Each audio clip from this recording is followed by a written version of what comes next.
Đây là một người đàn ông vô cùng có ý chí. Đang ở trong tù mà anh ta tập luyện rất chăm chỉ. Tù nhân nghỉ ngơi anh ta tập quyền Anh. Trong phòng giam cũng không chịu nghỉ luôn. Không phải là tập cơ bụng, thì cũng là chống đẩy bằng một tay, cố gắng nâng khúc gỗ siêu nặng trên vai. Dù trời có mưa thì cũng không chịu dừng lại. Anh ta cứ tập luyện điên cuồng như vậy. Trong lòng luôn nhen nhóm một sự tức giận vô cùng lớn. Trước khi anh ấy đã có một cuộc sống tốt đẹp, công việc nhẹ nhàng và lương cao, người vợ lại vô cùng xinh đẹp và dịu dàng. Nhưng vào một ngày nọ, khi anh ấy và người vợ đang nói chuyện điện thoại, một tên xã hội đen đã đột nhập vào nhà của anh ấy. Trong lúc đang nghe điện thoại, anh ấy nghe thấy tiếng kêu cứu của người vợ. Người đàn ông đang vô cùng lo lắng. Dù anh ấy có cố gắng đi nhanh thế nào, thì chiếc xe cũng lộ ra một làn khói trắng. Về đến căn nhà, những gì anh ấy nhìn thấy thật kinh khủng. Người vợ đã bị bọn côn đồ sát hại dã man. Cuộc sống của anh ấy bắt đầu sụp đổ từ đây. Nhưng có một sự đả kích lớn hơn đã theo đuổi anh ấy. Lúc nhóm xã hội đen bị tóm và nhận được phán quyết từ tòa án, tiền bạc đã làm người thẩm phán mờ mắt. Tên xã hội đen đáng lẽ phải bị kết án, nhưng kết quả hắn ta lại trắng án trước tòa. Sau khi tên chủ xã hội đen giàu có được ra về, hắn liền thể hiện một bộ mặt kiêu ngạo với người đàn ông. Nam chính vô cùng tức giận nhưng không thể làm gì hắn. Anh muốn tự mình xử lý hắn ta. Anh ấy giật súng của viên cảnh sát, sau đó bắn súng để trả thù cho người vợ của mình. Tên xã hội đen bị giết ngay tại chỗ, nhưng nam chính cũng tiêu đời rồi. Anh ấy bị phán quyết chung thân trong tù, bị giam trong nhà tù khét tiếng nhất. Tù nhân ở đó tên nào tên ấy đều vô cùng dữ tợn, và cai ngục ở đó chỉ nhận tiền chứ không nhận người. Họ liền lấy các đồ đạc cá nhân của tù nhân, sau đó chiếm hữu thành của mình. Nhưng việc này chỉ là khởi đầu. Quản ngục tham lam. Ngay cả chiếc nhẫn cưới của người đàn ông, hắn ta cũng không chịu từ bỏ. Nếu không phục tùng thì cứ tập xác định dần là vừa. Ngày đầu tiên trong tù, nam chính nhìn thấy mình đi cùng với bạn tù Billy.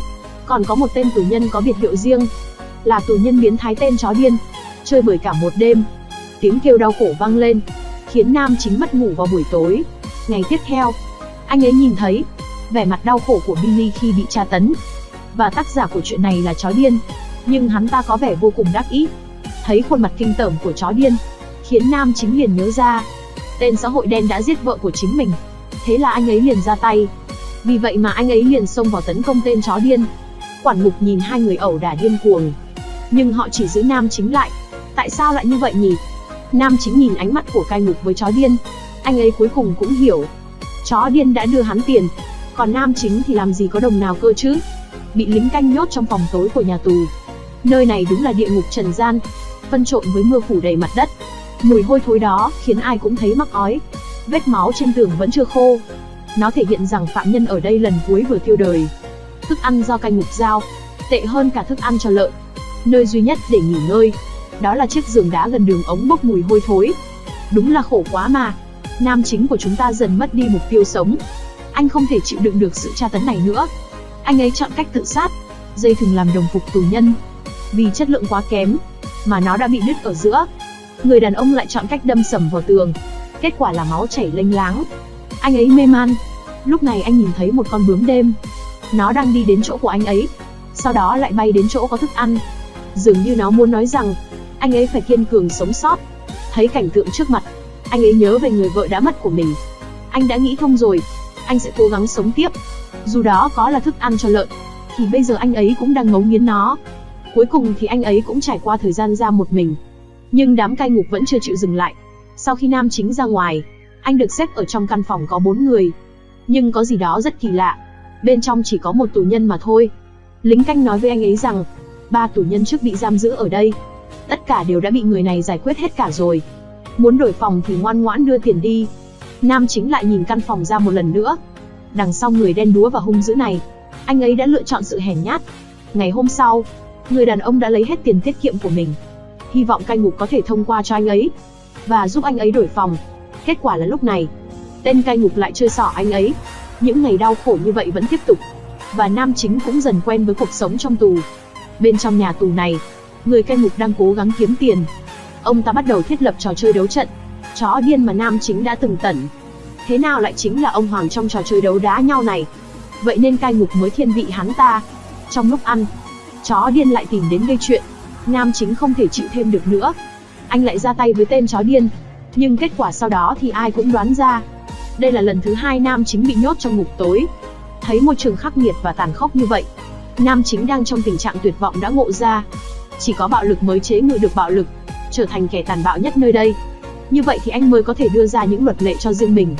Thế là anh ấy bắt đầu tập luyện khi ở trong phòng giam, sử dụng mọi thứ xung quanh mình để có thể rèn luyện gia tăng sức mạnh của bản thân. Sau 6 tháng, nam chính liền báo tên tham gia cuộc thi đấu. Và đối thủ của anh ấy, đương nhiên chính là người quen cũ chó điên. Đối mặt với đối thủ mới mẻ này, tên chó điên vô cùng ung dung. Hắn ta liền vung tay trao cho nam chính vài cú đấm, đánh mạnh vào bụng người đàn ông, suýt nữa khiến anh ấy nôn mửa vì đau đớn. Nhưng nam chính rất thông minh, anh bắt đầu phòng thủ với tất cả sức mạnh của mình, cố gắng tìm ra điểm yếu của chó điên. Thấy tình hình như vậy, tên chó điên cũng không thèm khách khí luôn. Mỗi cú đấm của hắn đều vô cùng mạnh mẽ, đánh đến mức trên người nam chính, màn mưa những cú đấm xuất hiện như vũ bão. Cuối cùng thì người đàn ông cũng nắm bắt được thời cơ. Anh ấy bắt đầu phản công, nhưng chó điên cũng nhanh chóng lấy lại tinh thần. Hắn ta nhanh chóng tấn công lại nam chính. Chó điên liền bê nam chính lên, thế là anh ấy liền ngã sõng xoài xuống đất. Nhân lúc anh ấy chưa ngồi dậy, tên chó điên lại điên cuồng tấn công tiếp. Đột nhiên người đàn ông chảy máu mũi, anh ấy gần như mất ý thức rồi. Nhưng chó điên đương nhiên không để yên cho anh ấy. Hắn ta liền nắm lấy chân nam chính, sau đó cố gắng kéo nam chính thật mạnh về phía cột sắt. Nam chính vô cùng đau đớn. Sự tấn công khiến chó điên mất đi khả năng chiến đấu, và nam chính đã nhân cơ hội đó để cắn vào mạch máu của chó điên. Đến khi cai ngục đi đến để ngăn chặn, thì chó điên đã mất mạng rồi. Nam chính của chúng ta đã chiến thắng. Anh ấy gầm lên như một con thú hoang dại. Cảnh tượng này khiến mọi người sửng sốt. Kể từ đó về sau, nam chính càng ngày càng mạnh mẽ hơn. Đúng là có công mài sắt có ngày nên kim. Đến nước này thì có cái gì mà phải sợ cơ chứ. Anh ấy giống như một kẻ tuyệt vọng.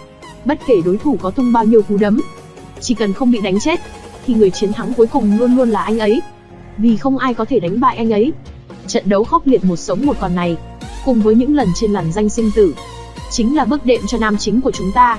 Cuối cùng thì anh ấy cũng trở thành vị vua mới của trận đấu này, và được hưởng chế độ đãi ngộ cao nhất. Mái tóc anh ấy bị rối, giờ đã gọn gàng và vuốt keo là lượt. Biểu cảm lạnh như băng và tràn đầy khí chất, khiến tất cả đều phải nhượng bộ. Anh ấy đã trở thành người mà chính bản thân mình ghét nhất. Và Billy, người đã bị bắt nạt vào ngày đầu tiên, anh ấy lại luôn luôn phản đối sự bạo lực, và cố gắng tìm cách để vượt ngục. Về tính kiên trì bền bỉ, thì anh chàng này và nam chính đều như nhau.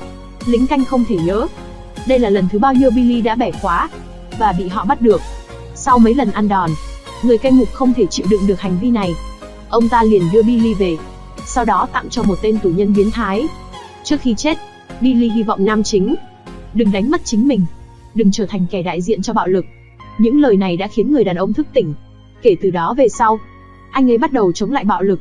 Trong một trận giao tranh, đối đầu với tên tù nhân biến thái đã tra tấn Billy đến chết, anh ấy đã để đối thủ tấn công mình, dù có chết cũng không đánh trả lại. Điều này khiến người quản ngục rất để ý. Mặt mày ông ta tái mét. Ông ta muốn giáo dục nam chính một trận. Nếu không có trận đấu khốc liệt nào, thì nam chính sẽ chết trên giá sắt. Nhưng anh ấy đâu có dễ dàng nhượng bộ như vậy.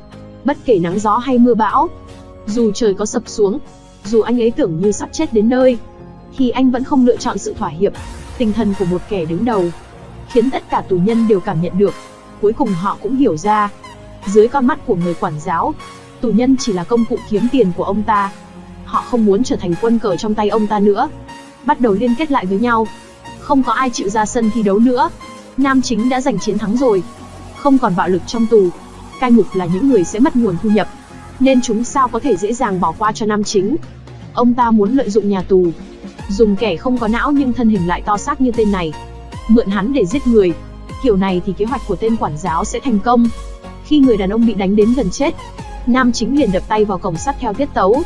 Một điều kỳ diệu đã xảy ra. Tên to cao này liền buông tay. Hóa ra là khi người đàn ông bị nhốt trong căn phòng nhỏ tối tăm, thường có tiếng đập vào bức tường bên cạnh. Kết quả là hai người không nhìn rõ mặt nhau, đã sử dụng tiếng vỗ này để an ủi đối phương, và họ trở thành bạn tốt của nhau. Người đàn ông to lớn vội vàng đỡ nam chính dậy. Tên quản giáo vô cùng tức giận, ra lệnh cho lính canh rút súng và trừ khử hai người họ. Người đàn ông to lớn liền bảo vệ nam chính, sau đó đã lựa chọn dùng cơ thể che chắn cho nam chính. Sau đó các tù nhân liền đi ra từ cánh cửa được mở. Họ liền xông hết ra ngoài, tiến hành một cuộc bạo động trong nhà tù. Thấy căng thẳng đang dần leo thang, quản ngục chỉ có thể sử dụng súng máy. Như vậy mới có thể dập tắt cuộc bạo động. Người da đen bị lính canh gọi là kẻ sát nhân đã tìm đến nam chính. Anh ấy đã nói ra sự thật. Những tù nhân mà anh ta đã giết, họ đều là những kẻ xấu xa. Anh ta hy vọng nam chính có thể mang theo bằng chứng về cai ngục do chính anh ta thu thập, vượt ngục và đi ra ngoài báo cáo tất cả bọn chúng. Về việc trốn thoát như thế nào, anh ấy cũng nói ra kế hoạch của mình. Anh ấy đưa nam chính vào trò chơi chiến đấu. Bất luận thắng hay thua, quản giáo chắc chắn sẽ lấy cớ và giải quyết nam chính. Như vậy thì anh ấy sẽ có cơ hội vượt ngục. Mọi thứ đúng như kế hoạch của anh ra màu. Nam chính đang trong trận chiến cuối cùng. Tên tù nhân biến thái đã giết Billy. Lần này, thế trận đã đổi chiều. Nam chính không tha cho hắn nữa, mà tận tay xử lý tên biến thái đầu chọc này.